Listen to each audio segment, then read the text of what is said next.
At dinner, my daughter sneered, "You don't deserve a seat at this table." A week later, I sold the house for $740,000, and my phone lit up with 18 frantic missed calls as she stood on the street in shock. But what happened next will shock even those who thought they'd seen everything. But first, let's go back to the beginning. I was 71, and though my body sometimes betrayed me with aching joints and slower movements, I still believed that tradition mattered. For decades, I had been the one who made holidays, birthdays, and Sunday dinners feel like sacred rituals. Even when money was scarce, I always found a way to make the table feel full, not only with food but with warmth. My apple pie, golden crusted and sweet with cinnamon, had become a family staple, the kind of dessert everyone looked forward to. That morning, as I tied my apron and pulled it from the oven, I thought only of sharing it with my family, hoping it might remind them, if only briefly, of the bond that tied us together. Carrying the pie into my daughter Megan's house, I was struck by how polished everything looked. She had spared no expense on her home. Marble countertops gleamed under warm lights, crystal glasses sparkled on the long oak table, and the smell of roasted turkey, buttery mashed potatoes, and fresh bread filled the air. On the surface, it was perfect, a picture out of a magazine. But beneath that sheen, something else simmered, a tension I couldn't quite name. The dining room was filled with laughter as I walked in. Patrick, my son-in-law, poured wine into tall glasses, his tie loosened, his sleeves rolled up as if to look more relaxed than he really was. My grandson, Ethan, now 16 and already taller than me, joked with his cousins while sneaking bites of bread. Megan sat at the head of the table, her hair perfectly styled, her dress elegant in that way she liked. Expensive, understated, calculated. She looked up as I set the pie down, her lips curling into something that might have been a smile but didn't reach her eyes. I thought I would be welcomed into the circle of voices, invited to sit, to laugh, to feel like part of the family I had built with years of sacrifice. Instead, Megan's voice rang out sharp, slicing through the chatter like a cold blade. "Mom, you don't deserve a seat at this table. You can sit in the living room." The words landed with such force that for a moment I couldn't breathe. My fingers trembled, and the pie dish tilted dangerously before I steadied it on the counter. The room fell silent, the air thick with disbelief. Even Ethan's laughter died mid-sentence. Patrick cleared his throat, his eyes darting toward Megan, then quickly away, as though staring at the table would shield him from the cruelty unfolding. Ethan shifted in his chair, uncomfortable, his fork clinking against his plate. No one spoke. No one defended me. All eyes seemed fixed anywhere but mine. I stood there, my chest tightening, humiliation burning hotter than any oven I had ever baked in. I had walked miles to work when I couldn't afford the bus, scraped together pennies to buy Megan school supplies, stayed up late sewing her dresses for prom when money wouldn't stretch far enough. I had been both mother and father when her father died, carrying the weight of 2 roles on my shoulders. And now, in front of her family, in front of her own child, she reduced me to nothing more than an intruder, an unwelcome guest in the very legacy I had created. My mouth opened, but no words came. What could I possibly say? That her words cut deeper than any betrayal I had ever known. That I would rather she had struck me than humiliated me like this. The silence in the room screamed louder than anything else. I searched faces for some sign of compassion, for even the smallest flicker of objection. Patrick avoided my gaze entirely.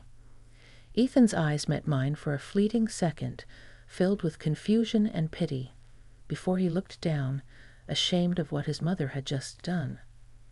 Megan, meanwhile, sat tall, her face calm, even triumphant, as if she had been waiting for this moment. She wanted me diminished, pushed aside, erased from the picture-perfect portrait she painted of her life. and she wanted everyone to see it happen. I felt the heat rise in my cheeks, the weight of every memory pressing down on me. The birthdays I planned, the nights I stayed awake nursing Megan through fevers, the sacrifices no one else ever saw, suddenly none of it seemed to matter. With a single sentence, she had stripped me of dignity, of belonging, of recognition as her mother. The pie sat untouched on the counter behind me, its cinnamon-sweet aroma mocking me. I had carried it with such pride, imagining smiles and laughter as we shared slices together. Now it felt like a symbol of my foolish hope, a relic of love that no longer existed. I stood there longer than I should have, my hands trembling at my sides, my throat burning with unshed tears. The walls of Megan's house, walls I had helped her build by giving her money when she couldn't afford her first down payment, suddenly felt cold, foreign, hostile.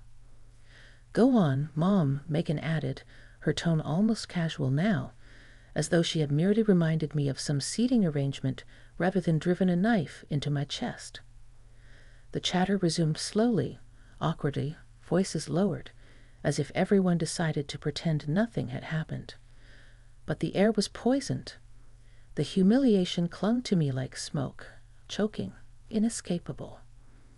I lowered myself into the corner chair of the living room, far enough to be out of sight, but close enough to hear the clinking of glasses, the bursts of laughter, the celebration from which I had been deliberately exiled.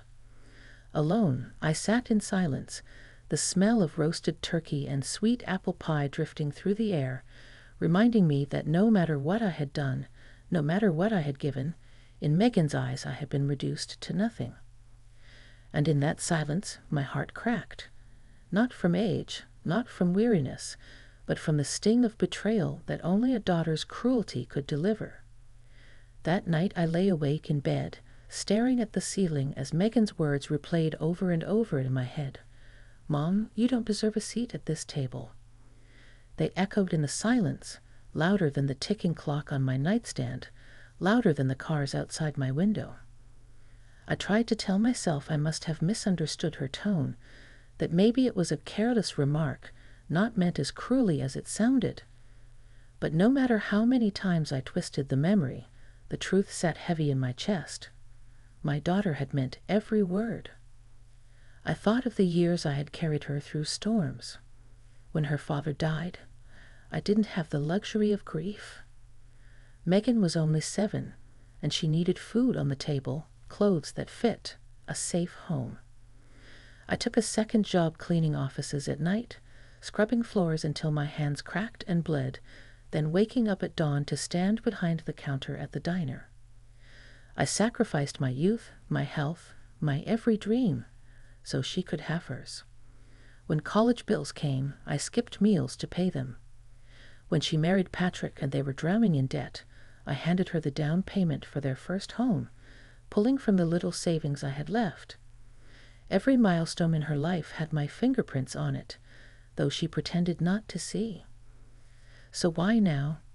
Why treat me like an unwelcome guest in the family I had built with my own 2 hands? The question gnawed at me until it became unbearable. There had to be a reason behind her cruelty. The answer came sooner than I expected. The following afternoon, I returned to Megan's house to pick up a scarf I had forgotten. As I reached the porch, I heard voices drifting through the open window. Megan's tone was sharp, hushed, the way she spoke when she didn't want me to overhear. "She doesn't need that house anymore," she was saying. I froze, my hand gripping the railing so tightly the wood dug into my palm. "Once she's out of the way," Megan continued, "we can finally claim it." Patrick's reply was muffled, hesitant. "Are you sure about this?" "It's her house, Megan. She's old, Patrick," Megan snapped, cutting him off. "She doesn't need all that space. It should be ours. We've earned it." The words burned hotter than fire. My heart pounded as if it wanted to leap out of my chest. In that moment, everything became clear. The cold stares, the cutting remarks, the humiliation at dinner. It wasn't just cruelty. It was calculation. My daughter didn't see me as her mother anymore. She saw me as an obstacle, a wall standing between her and the property she already considered hers. I stepped back from the window, my breath shallow. My legs felt unsteady, as though the ground beneath me had shifted. I wanted to scream, to storm inside and confront her. But the sound of her laughter stopped me cold. A laugh I had once adored when she was a child, bright and innocent, now twisted into something sharp and hollow. In that moment, something inside me broke. The love I had always carried for Megan, the love that had fueled every sacrifice, every sleepless night, every meal I had gone without, collapsed under the weight of her greed. Hatred seeped in where love had been, not sudden and wild, but slow and steady, like poison spreading through my veins. It wasn't only hatred for what she wanted to take from me. It was hatred for every false smile she had given me, every empty thank you, every time she pretended I mattered, while quietly counting down the days until she could claim what was mine. I returned home in a daze, the scarf still clutched in my hand, though I had forgotten why I had gone back in the first place. Sitting in my kitchen, I stared at the familiar walls, the wallpaper I had chosen with care, the curtains I had sewn myself, and for the first time in decades, I felt no comfort. Even my own house had become tainted, reduced to nothing more than a prize my daughter wanted to rip from my hands. I thought of her eyes at the dinner table, calm and triumphant, as if she already believed she had won, and I hated her for it. I hated the entitlement in her voice, the way she spoke about me as though I were a burden, disposable in the way. I hated the realization that the little girl I once tucked into bed, kissed goodnight, and promised the world to had grown into a woman who saw her own mother not as family, but as property. The hatred hardened in me like stone. It was heavy, unmovable, unshakable. For the first time in my life, I no longer wanted Megan's approval, her gratitude, or even her love. She had made her choice clear. And in the silence of that night, as I sat in the kitchen alone, I vowed that I would never forget the venom in her words, nor forgive the cruelty behind them. The days after I overheard Megan's plan dragged by like a storm cloud hanging low over the horizon. I moved through my routines, making tea, watering the plants, tidying the house, but the world had shifted. Every corner of my home, every creak of the floorboards seemed to whisper her words back to me. She doesn't need that house anymore. Once she's out of the way, we can finally claim it. I thought I had already felt the full sting of betrayal, but anger is a strange thing. It doesn't always strike at once. Sometimes it builds slowly, like heat gathering under iron, waiting for the touch of one careless hand to release it. That hand was Megan's. 3 days after that wretched dinner, she appeared on my doorstep, a plastic smile plastered across her face. She carried a bouquet of flowers, lilies of all things, though she knew I couldn't stand their funereal smell. The gesture was so transparent, so artificial, that it made my stomach twist. "Mom," she said, sweeping into the hallway without waiting for an invitation. "I thought I'd come spend a little time with you. You've been looking tired lately." Tired. That was her word. Not resilient. Not strong. Not independent. Just tired. A word meant to dig at my age, to remind me of the years written across my skin. She settled into the armchair as though it belonged to her, crossing her legs delicately, her voice dripping with false concern. "You know, Mom, I've been thinking, you'd be so much happier in a retirement home. Less stress for you. Meals cooked, laundry done, nurses around. Doesn't that sound nice?" Her eyes flicked around the room, not at me, but at the furniture, the curtains, the mantel lined with family photos. She wasn't picturing my comfort. She was picturing herself in this house. Her smirk grew as she added, "And really, you don't need such a big place anymore. It's too much for you. Wouldn't it be better to let someone else take care of it?" That was the spark. A heat rushed through me so fast I thought I might burst into flames right there. My hands tightened around the arm of my chair, my knuckles white. Every insult I had swallowed at that dinner table, every whispered plan I had overheard on her porch, every sacrifice I had made for her, it all collided at once. My heart pounded, steady and fierce, as though reminding me that I was still very much alive. I wasn't frail. I wasn't helpless. And I sure as hell wasn't about to be discarded like some worn-out piece of furniture. For years, I had let Megan believe she could talk to me however she pleased. I had allowed her sharp comments to slide, told myself she was stressed, busy, overwhelmed. I had convinced myself that her coldness wasn't cruelty, but the strain of adulthood, marriage, responsibility. But this time was different. This wasn't stress speaking. This was calculation. This was the mask slipping off. She leaned forward then, lowering her voice as if sharing a secret. "Patrick and I could help you look at places. There's a lovely community just 20 minutes away. They even have a little garden where you could plant your flowers." That garden was supposed to sweeten the deal, I realized. A token gesture, as if a patch of dirt could make me forget the walls I'd built, the rooms where my memories lived, the sacrifices embedded in the foundation of my house. I looked at her, really looked at her.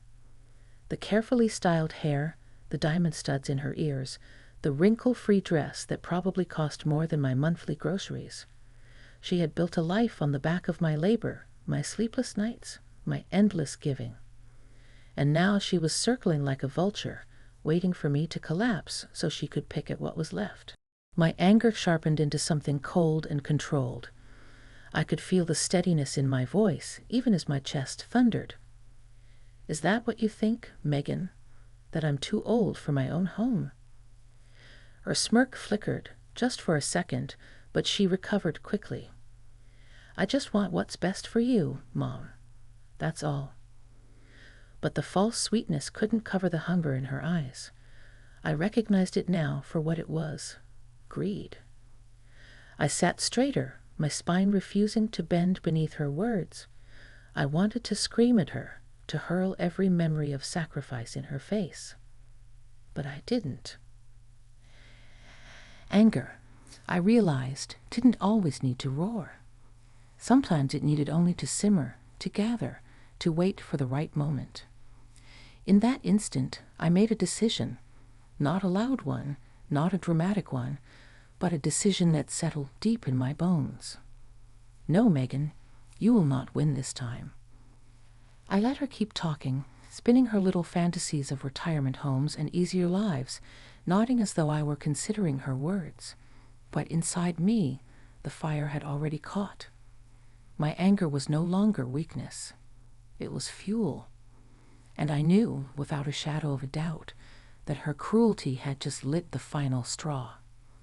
The morning after Megan's visit, I woke with a clarity sharper than anything I had felt in years. The anger that had boiled in me the night before had cooled into something stronger, resolve. Rage on its own burns fast and wild, leaving ashes. But when anger hardens into resolve, it becomes a weapon. I wasn't going to scream or beg or plead. No, I was going to act. I sat at the kitchen table, sipping black coffee, staring out the window at the garden I had tended for decades. Megan's voice still rang in my ears. "You'd be happier in a retirement home. Less stress for you." She thought she was clever, circling like a predator waiting for its prey to weaken.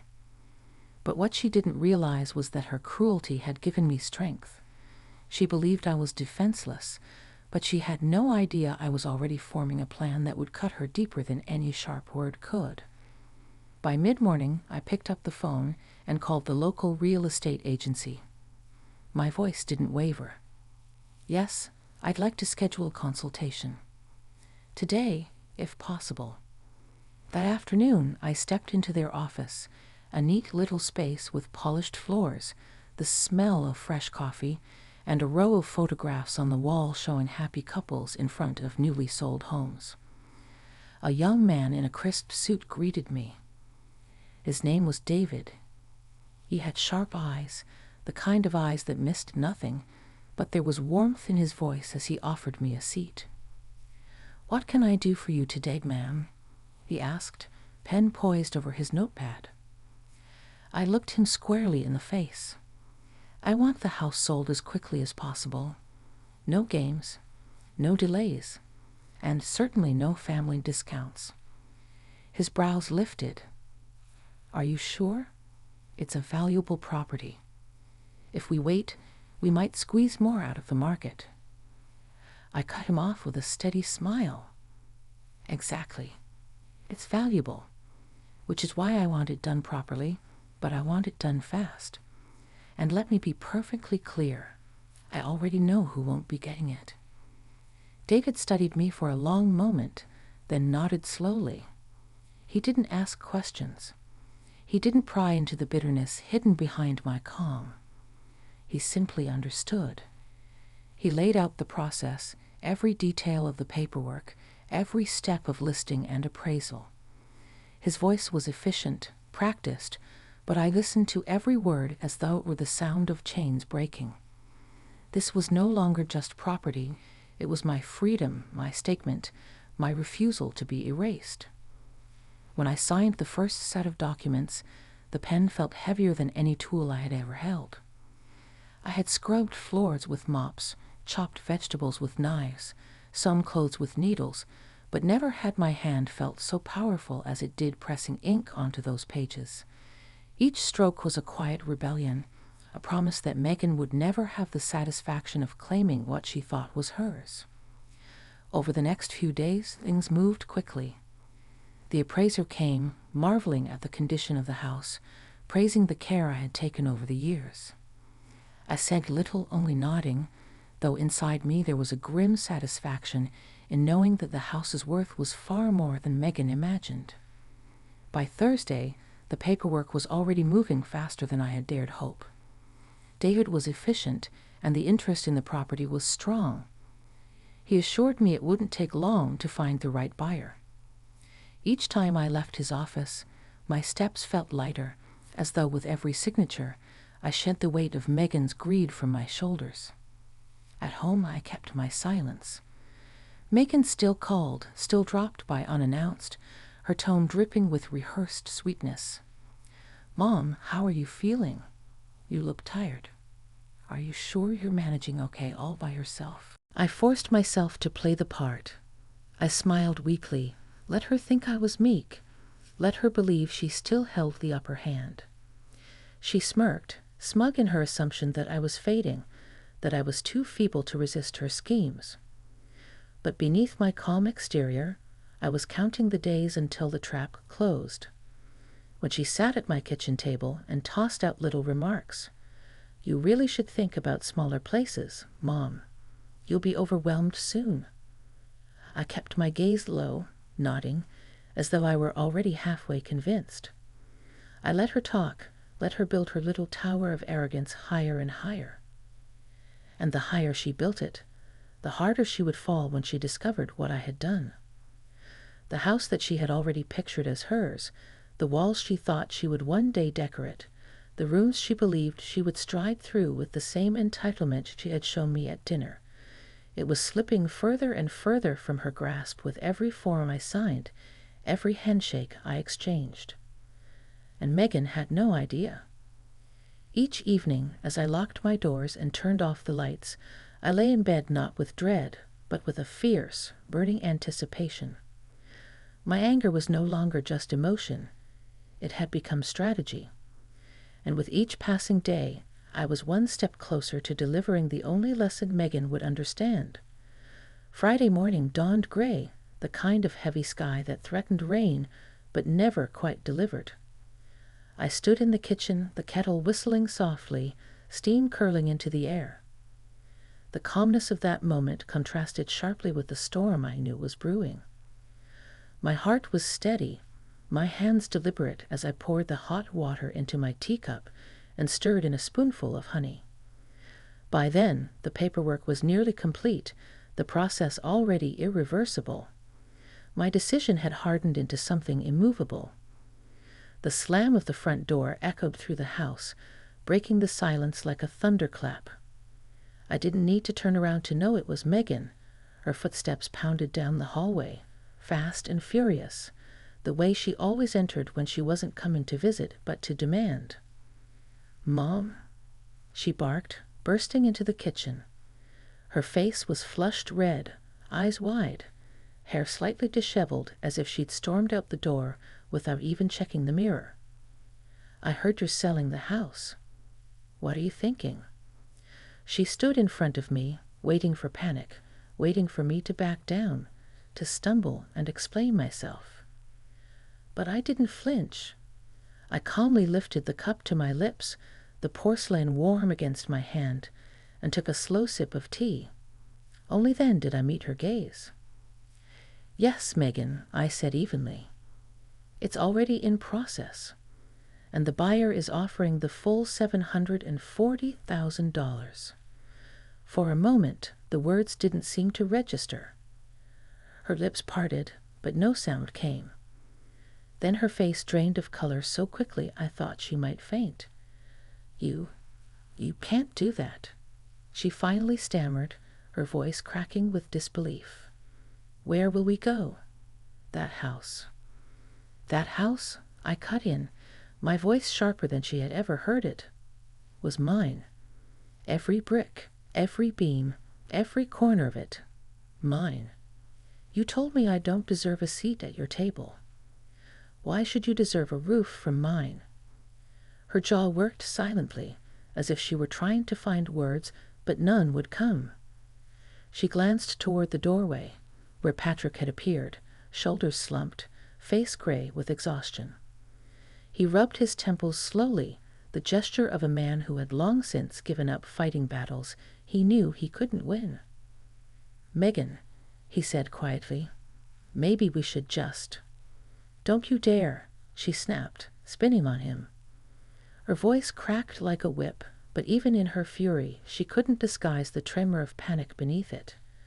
She turned back to me, her hands clenching into fists. "You're making a mistake, Mom. This isn't just your house. It's supposed to be ours. The family's. Don't you care what happens to us?" The audacity of it nearly made me laugh. My throat tightened with something that was equal parts rage and bitter amusement. "Ours?" I repeated, my voice low, deliberate. "You mean yours. You never once asked what I needed, what I wanted. You've only ever asked what you could take." Her eyes flickered with something then. Fear, maybe, or recognition of the truth. But just as quickly, she masked it with defiance. "You're being selfish. After everything I've done for you." "Everything you've done for me?" My laugh was sharp, cutting. "I raised you alone after your father died. I worked nights and mornings, gave up everything to make sure you had a future. I paid for your college, helped you with your first home, gave you more than I ever kept for myself. And in return, you humiliated me in front of your family, told me I didn't deserve a seat at the table. Don't you dare stand here and tell me what I owe you." The room went quiet. Megan's chest heaved, her face pale except for 2 bright spots of color high on her cheeks. She opened her mouth again, but no words came. Patrick shifted uncomfortably by the door, sighing deeply, as though all of this was inevitable, as though he had seen it coming long before Megan ever did. For once, Megan was speechless. She looked around the kitchen, her gaze darting to the cupboards, the walls, the floorboards, everything she had already imagined as her own. But the more she looked, the clearer it became. It was slipping through her fingers. She couldn't stop it. Her voice, when it finally emerged, was thin, brittle. You'll regret this, Mom. But the threat fell flat, a hollow echo in the space between us. I set my cup down gently on the table, the clink of porcelain against wood punctuating the silence. No, Megan, I said quietly but firmly. The only one who will regret this is you. And in that stillness, in that small kitchen where I had spent decades cooking meals for a family I thought loved me, my daughter, so full of greed, so certain of her entitlement, stood for the first time stripped of her words, her excuses, her power. For once, Megan had no voice. And for the first time in years, mine rang clear. By the following week, everything was finished. The signatures had been written, the checks cleared, the papers notarized. My home, the house I had built my life in, sacrificed for, and held on to through every storm, was no longer mine. A kind couple, Thomas and Elaine, had walked through the front door with reverence in their eyes, marveling at the garden, the wide front porch, and the fireplace I once decorated with stockings every Christmas. They didn't haggle, didn't try to cut corners. They offered the full $740,000, even above what David had anticipated. For them, it was a dream beginning. For me, it was an ending laced with both grief and vindication. I wandered the rooms in silence that final day, the air heavy with echoes of a life now packed away. In the living room, I could almost hear the sound of Megan's laughter as a child, shrill and joyous, as she tore open Christmas presents under the tree. The kitchen still smelled faintly of cinnamon and roasted chicken, though the stove was cold and the cupboards bare. Upstairs, the faded indent on the hallway wall reminded me of the night Megan, at 10 years old, had skated through the house against my warnings and toppled into it. Even the scuffed floorboards carried memories, every scratch a chapter of my life etched into wood. It was not easy to leave. The house had been more than brick and mortar. It had been a fortress I defended when bills threatened to crush me, a sanctuary when grief drowned me after her father passed, a place of celebration when I saw Megan graduate and later walk down the aisle. But those memories were poisoned now, spoiled by greed.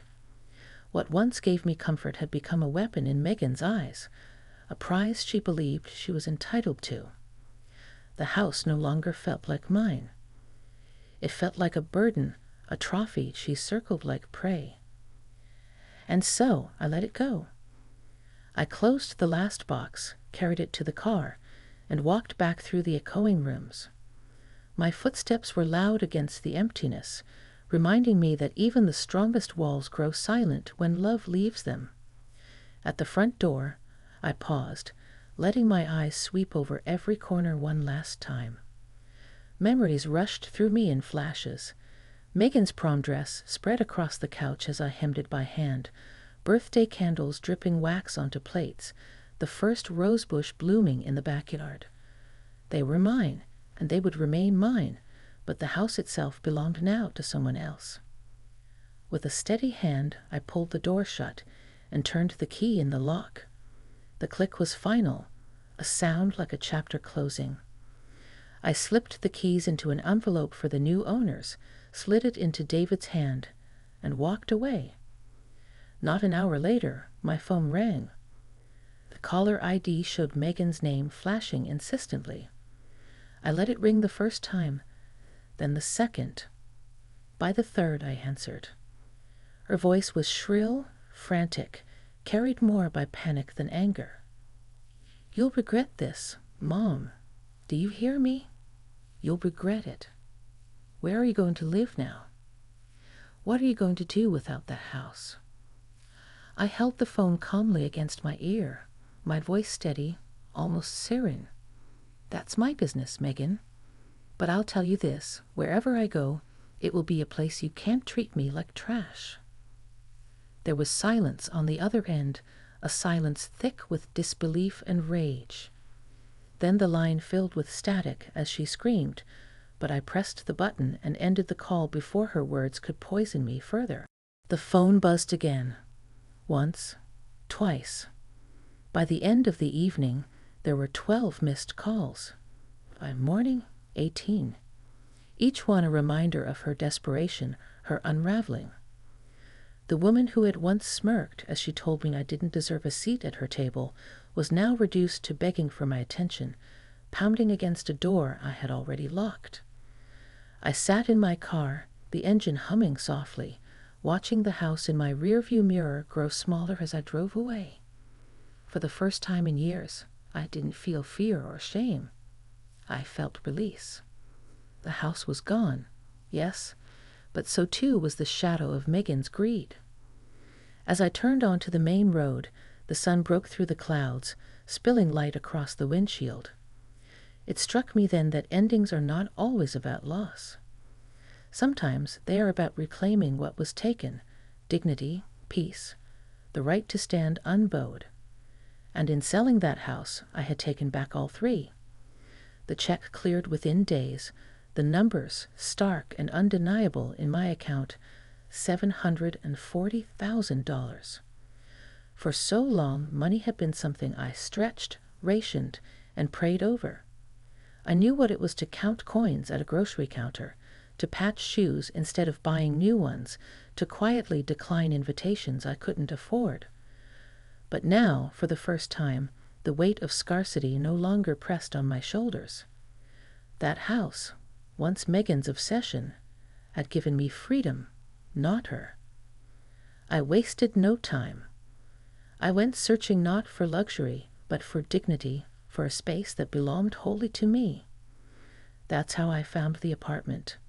A bright, modern unit in a complex that overlooked a sprawling park filled with maples and oaks.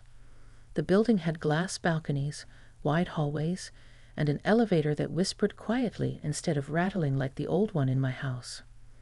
I walked through the unit twice before deciding, each time feeling a warmth I hadn't felt in years.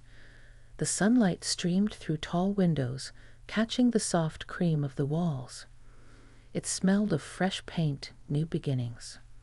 "Do you want to think it over?" the realtor asked. "No," I replied without hesitation. "I'll pay in full." The words rolled off my tongue with a power I hadn't known I still had. No mortgage, no debts, just security, unshakable, and mine alone. When the keys were placed in my hand, I felt as though I had unlocked more than just a door. I had unlocked a chapter of life that belonged only to me. I filled the apartment not with reminders of the past, but with things I chose for myself. A soft gray couch, plush enough to sink into while reading. A polished oak table, small but perfect for two, though I had no plans of filling the extra chair with anyone who didn't respect me. In the bedroom, I chose linens in a calming shade of blue, cool and serene. Everything was deliberate, everything a declaration. This space was built for peace, not for show. The park outside became my refuge. Each morning, I sat on the balcony with my coffee, watching children chase soccer balls across the grass, couples walking dogs, elderly men playing chess under the shade of the trees. Their laughter and conversation drifted upward like music. Unlike the silence of my old house, heavy with expectation and manipulation, this sound carried no weight. It was life, simple and unburdened. With the money, I allowed myself something else I had never dared before: indulgence. I walked into a dealership one Saturday afternoon, the smell of new leather wrapping around me like a promise. Rows of sleek cars gleamed under the lights, each one a symbol of mobility and choice. My eyes settled on a deep blue sedan, smooth lines and quiet strength in its frame. The salesman droned on about horsepower and safety features, but I barely heard him. I already knew. "I'll take it," I said, just as I had with the apartment. The feel of the steering wheel under my hands was liberation itself. Driving down the road, windows down, music playing low, I felt 20 years younger, not because I had reclaimed youth, but because I had reclaimed control. Of course, Megan did not let go so easily. The calls began almost immediately. At first they were angry, her voice sharp, spitting words like venom. How could you do this to us? You've ruined everything. Then they turned desperate. Mom, we need to talk. Please, just pick up. Finally, they became pitiful, her voice breaking, pleading. Mom, please? Just call me back. I let each one go to voicemail. By the end of that week, I had 18 missed calls, each a testament to her unraveling. I listened to none of them in full. I didn't need to. I already knew the shape of her desperation. But what struck me most was the silence that followed. After her fury burned out and her begging failed, there was nothing left. And in that nothing, I found my peace. For the first time in decades, I lived without strings.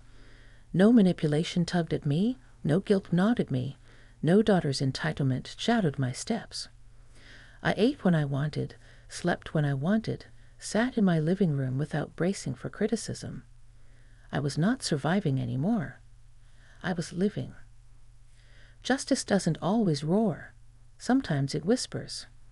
Sometimes it comes not in dramatic gestures, but in the quiet of a locked door, a hung-up phone, a silence you choose for yourself. Megan had thought she held all the power, that she could decide when my story ended. But it was me who turned the final page.